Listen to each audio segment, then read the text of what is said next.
Pasangan ini, untuk bersembunyi dari bom atom, mereka membangun tempat berlindung di bawah tanah. Rumah mereka di tanah meledak tepat setelah mereka berdua masuk. Tampaknya serangan bom nuklir benar-benar terjadi. Untuk menghindari radiasi nuklir, suaminya adalah seorang ilmuwan. Bawa semua orang ke ruang aman di mana dia sudah mengatur waktunya. Setelah 35 tahun, pintu baru bisa dibuka. Tetapi mereka tidak tahu bahwa ledakan itu bukan nuklir, tetapi kecelakaan pesawat. Istrinya sedang hamil. Setelah itu, dia memberi nama anaknya Adam.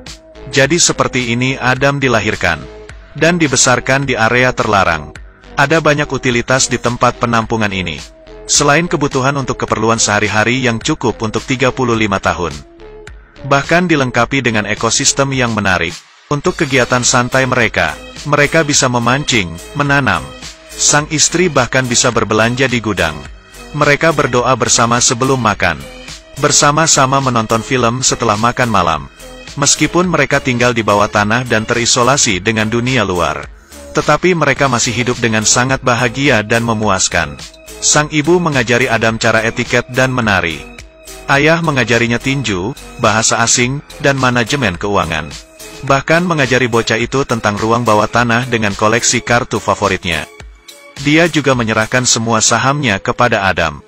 Waktu berlalu, di bawah pendidikan orang tua, Adam sekarang telah menjadi pria dewasa. Pintu tempat penampungan juga akan dibuka. Tepat di hari ulang tahunnya yang ke-35, ibu membuat kue ulang tahun untuk Adam dengan sisa bahan. Mereka juga menyiapkan hadiah untuknya. Ayah memberinya sepasang ski air buatan sendiri. Ibu memberinya jaket kulit rajutan sendiri. Adam menutup matanya dan mengucapkan doa untuk ulang tahunnya. Dia berharap bisa menemukan seorang istri.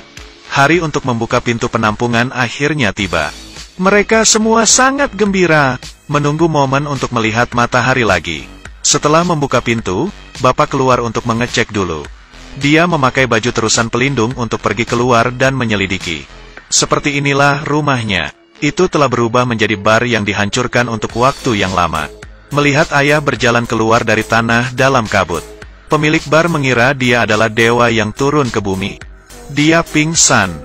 Setelah 35 tahun, lingkungan mewah sebelumnya telah menjadi bobrok sekarang.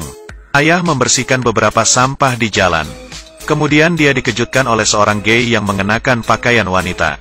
Dia segera lari kembali ke tempat penampungan, memberitahu istri dan Adam tentang situasi mengerikan di luar, dan menyuruh mereka untuk tidak keluar.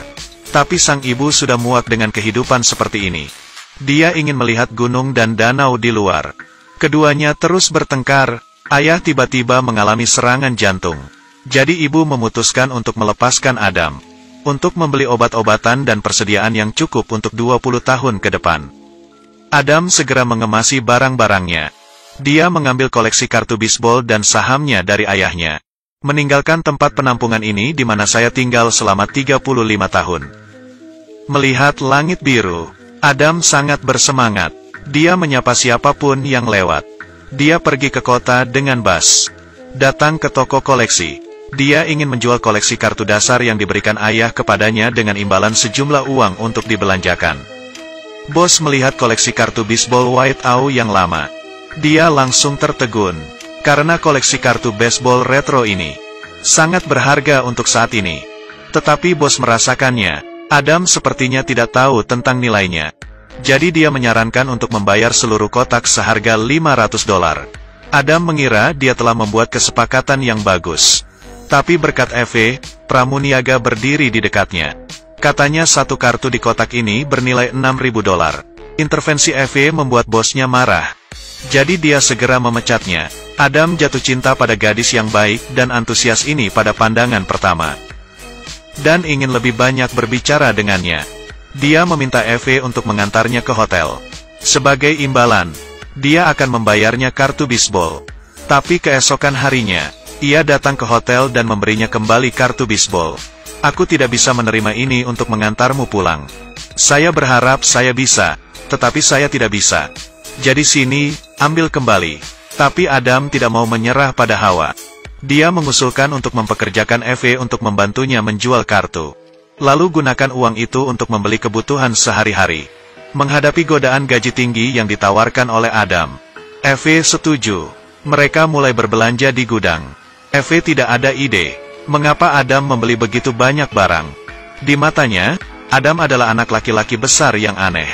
Setelah membeli semua persediaan, Adam meminta Hawa membantunya menemukan istri. Eve tidak bisa berkata apa-apa, tapi menurutinya. Sebenarnya, dalam beberapa hari terakhir bersamanya, bahkan juga tersentuh oleh bocah besar yang hangat dan polos ini. Adam penasaran tentang apapun. Dia meluncur dengan bebas, menyelam sendiri di laut dengan kegembiraan. Bahkan dia juga bermain dengan hujan. Tetapi orang tua dan saudara laki-laki Eve sama-sama gagal dalam pernikahan. Ini membuatnya tidak berani menerima Adam dengan mudah. Untuk mencarikan istri bagi Adam, Eve membawanya ke bar di malam hari. Tapi saat melihatnya bersama wanita lain, mengobrol, tertawa dan menari, bahkan secara tidak sadar merasa cemburu dan tidak nyaman. Ketika dia kembali ke rumah, temannya mengatakan Adam akan pergi dengan seorang wanita.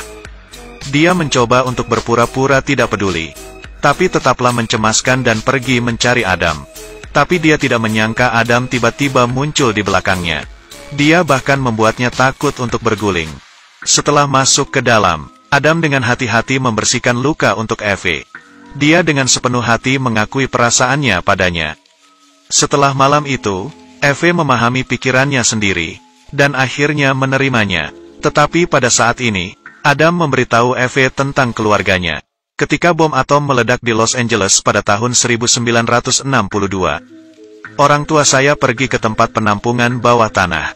Itu juga tempat saya lahir. Saya ingin membawamu ke sana. Pergi ke tempat penampungan bawah tanah. Setelah mendengar apa yang dikatakan Adam, hanya memiliki satu pikiran. Dia sudah gila. Jadi dia cepat dan mengucapkan selamat tinggal pada Adam. Keesokan harinya, Adam dan temannya pergi, menemukan pintu masuk rumahnya secara tidak sengaja. Dia pergi ke rumah Eve dengan senang hati, ingin memberitahunya tentang kabar baik ini. Tapi Evan telah membawa psikiater. Mereka ingin membawa Adam untuk pemeriksaan. Adam lari dari mereka. Sebelum pergi, dia juga memberikan semua kartu bisbol yang tersisa kepada Eve. Adam akhirnya kembali ke rumah, bertemu dengan orang tuanya, dan dengan bantuan penjaga bar di atas, mengumpulkan orang untuk membantunya membawa persediaan yang dibeli dari gudang. Dan teman Eve juga ditemukan. Saham yang ditinggalkan Adam bernilai 10 juta uset, dan barang-barang yang digunakan Adam juga diproduksi 35 tahun yang lalu. Mereka mulai percaya, apa yang dikatakan Adam mungkin benar. Jadi mereka memutuskan untuk menemukan Adam. Tapi ini seperti menemukan jarum di tumpukan jerami. Keduanya tidak mendapat apa-apa dan merasa frustrasi. Eve dengan putus asa melihat orang-orang berjalan. Dia tidak tahu apakah dia bisa bertemu Adam lagi di masa depan. Dia merasa sangat sedih. Pada saat ini, Adam muncul di seberang jalan.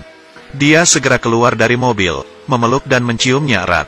Begitu saja, Adam membawa Eve ke tempat penampungan bawah tanah. Ibu menyambut Eve dengan hangat. Ayah, di sisi lain, diam-diam mengajari Adam beberapa pengetahuan yang diperlukan, agar orang tua lebih beradaptasi dengan kehidupan luar.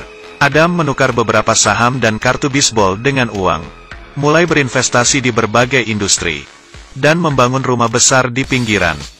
Sampai semuanya beres, dia membawa orang tuanya dari ruang bawah tanah ke rumah besar di pinggiran kota. Adam ingin memberi mereka waktu untuk beradaptasi dengan dunia luar. Dan sejujurnya tidak ada serangan bom nuklir sama sekali. Ibu senang melihat langit lagi. Sebagai seorang ilmuwan, ayah masih skeptis tentang segala hal di luar.